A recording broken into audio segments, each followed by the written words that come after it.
আমরা তাদেরকে কোনোভাবে খাটো করতেছি না। কংগ্রেস লোক এবং এইগুলো এই যে ডিমান্ডগুলো মোর এম্পাওয়ারমেন্ট, লেভেল ফান্ডিং, আদিবাসী, তপশিলি জাতি, উপজাতি, ওবিসি, ফলাফলে দেখবেন দেশের মানুষের ট্রেন্ডটা কোন দিকে। দেশের সংবিধান সচল থাকবে,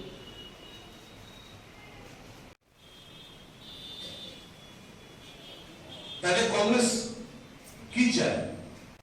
একটা লেহের এবং এটা দেখেন 5 তারিখে নির্বাচনের ফলাফল দেখি আদিবাসী এলাকার যারা বসবাস করে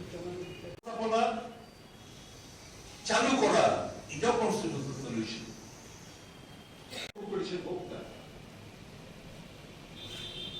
এখানে যারা সেন্ট্রাল শেয়ার অফ ট্যাক্সেস, এটা একটা কনস্টিটিউশনাল সলিউশন। এটা সবকিছু কংগ্রেস সমালোচনা করে ড্রাফট 125th অ্যামেন্ডমেন্টের জন্য রাজ্য সরকার এবং এডিসির তাদের ইকোনমিক্যাল আপলিফটমেন্ট, অর্থনৈতিক আরো চাঙ্গা হোক, এটাই কংগ্রেস চায়। দেরিতে হইল যা পাইছি কনস্টিটিউশনাল সলিউশন, এটা কংগ্রেসের থেকে গেছে। 6th শিডিউল, এটা একটা কনস্টিটিউশনাল সলিউশন। এই 6th শিডিউল অ্যামেন্ডমেন্ট, এটাও একটা কনস্টিটিউশনাল সলিউশন।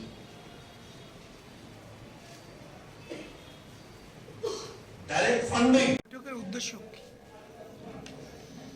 মূলত এটা আমাদের পূর্ব ঘোষিত কর্মসূচি। আমরা গত 15 তারিখ থেকে সর্বভারতীয় কংগ্রেস কমিটির এক্সটেন্ডেড মিটিংয়ে যোগদান করার জন্য হায়দ্রাবাদ গিয়েছিলাম। আজ সকালে হায়দ্রাবাদ থেকে এসে পৌঁছেছি। আজকেই এই পূর্ব ঘোষিত সভা মূলত 2টি লোকসভা আসন আমাদের রাজ্যে। এই 2টো লোকসভা আসনকে সামনে রেখে 20টি সংরক্ষিত তফসিলি উপজাতিদের জন্য এই 20টি আসন ব্যতীত এই রাজ্যের 60টি আসনের মধ্যেই কম বেশি যারা আদিবাসী ভোটার, এই ভোটারদের নাম তোলার বিষয়ে, ভোটারদের বুথ ভিত্তিক তাদের কমিটি সংগঠনে তাদেরকে যুক্ত করার বিষয় নিয়ে আমরা এর আগেও আলোচনা করেছি। আজকে এটা ফাইনাল শেপ নিয়েছে।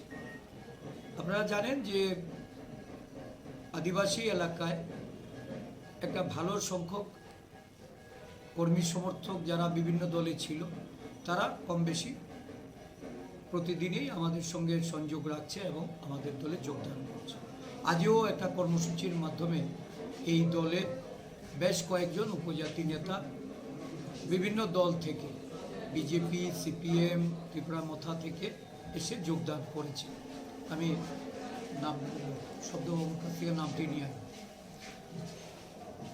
মূলত লোকসভার প্রাক প্রস্তুতি। আমরা আদিবাসী এলাকার উপরে ম্যাক্সিমাম আমাদের সাংগঠনিক গুরুত্ব আরোপ করেছি।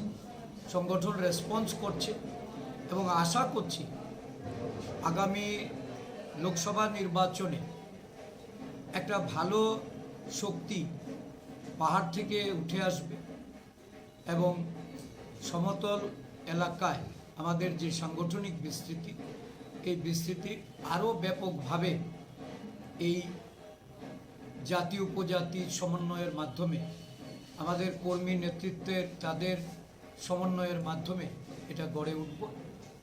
আমরা 2টি লোকসভা আসনকে কিভাবে ছিনিয়ে আনা যায়, শাসক দলকে কিভাবে সেখানে পরাজিত করা যায় এবং সর্বভারতীয় কংগ্রেস কমিটিতে আলোচনা ক্রমে লোকসভা কেন্দ্রিক যে আমাদের সাংগঠনিক বিষয়গুলি নির্ধারিত হয়েছে সেগুলি সম্পর্কে আমরা আরও বিস্তৃত আলোচনা করব এবং পার্বত্য এলাকায় যাওয়া, ব্লকে ব্লকে বিভিন্ন জেলায় গিয়ে সাংগঠনিক কাজকর্ম আমাদের নেতৃত্বদের সহযোগে এটাকে শুরু করা। প্রদেশ কংগ্রেস আজকে একটা ঘোষণা দিয়েছেন যে আগামী মাসে আমাদের বিভিন্ন পুজোর পর থেকেই পার্বত্য এলাকায় গিয়ে সেখানে রাত্রি যাপন করা এবং আদিবাসী নেতৃত্ব, আমাদের বিভিন্ন জেলা নেতৃত্ব, ব্লক নেতৃত্বর মধ্যে সমন্বয় তৈরি করার ক্ষেত্রে একটা পদক্ষেপ হিসাবে এটাকে আমরা চিহ্নিত করেছি, এটা গ্রহণ করা হয়েছে। তবে কি ধরে নেওয়া যায় সামনের লোকসভা নির্বাচনে কংগ্রেস একাই লড়াই করবে দুটি সিটে? কংগ্রেস দল তার একক শক্তির উপর নির্ভর করে সাংগঠনিক তৎপরতা বৃদ্ধি করেছে এবং আমরা আমাদের সাংগঠনিক তৎপরতার মাধ্যমে এই রাজ্যে সংগঠনকে পুনরুজ্জীবিত করার লক্ষ্যে কাজ শুরু করেছে। আপনি বাইরে গিয়ে জনসভায় অংশগ্রহণ করেছেন, কিরকম দেখেছেন ইন্ডিয়া জোটের পক্ষে? দেখুন, আজ থেকে 6-7 মাস আগেও যে তেলেঙ্গানাতে আমরা বিভিন্ন সমীক্ষা থেকে শুরু করে বিভিন্ন নেতৃত্বে তাদের আলোচনায় যেটা উঠে এসেছিল যে সেখানে বর্তমান শাসক দল তাদের সঙ্গে কংগ্রেসের হয়তো লড়াই হবে, কিন্তু গত 3 দিনের আমার যে অভিজ্ঞতা এবং সেখানে তেলেঙ্গানা দিবস, যেটা তেলেঙ্গানার ভারতবর্ষের সঙ্গে অন্তর্ভুক্তি, নিজাম সাম্রাজ্য থেকে যখন ভারতবর্ষের সঙ্গে অন্তর্ভুক্তি হয় 17ই সেপ্টেম্বর, এই দিনটাকে তারা ভারতভুক্তির অঙ্গ হিসাবে সেই দিনটাকে বিজয় দিবস হিসাবে পালন করে এবং বিজয় বেরি র্যালিতে এটা একটা ঐতিহাসিক মেগা র্যালি সংগঠিত হয়েছে। বিভিন্ন মিডিয়া বলছে 10 লক্ষ লোক, কিন্তু আমরা সেখানে বাসে করে যাচ্ছিলাম। আমাদের সমস্ত এআইসিসির নেতৃত্বকে 6টি বাসে করে সেখানে নিয়ে যাওয়া হচ্ছিল এবং স্পেশাল পুলিশি অ্যারেঞ্জমেন্ট ছিল যাতে রাস্তাটা ক্লিয়ার করে দেয়। তারপরেও দেখা গেছে সমগ্র রাস্তা জুড়ে মাঠে যত লোক ছিল তার দ্বিগুণ লোক রাস্তার মধ্যে দাঁড়িয়ে পড়েছে, রাস্তার মধ্যে জায়গা নেই। এটা নিশ্চিত হয়ে গেছে যে তেলেঙ্গানাতে কংগ্রেস সরকারে ফিরছে। যারা 70 জনের মতো, আমরা তাদেরকে কোনোভাবে খাটো করতেছি না। কংগ্রেস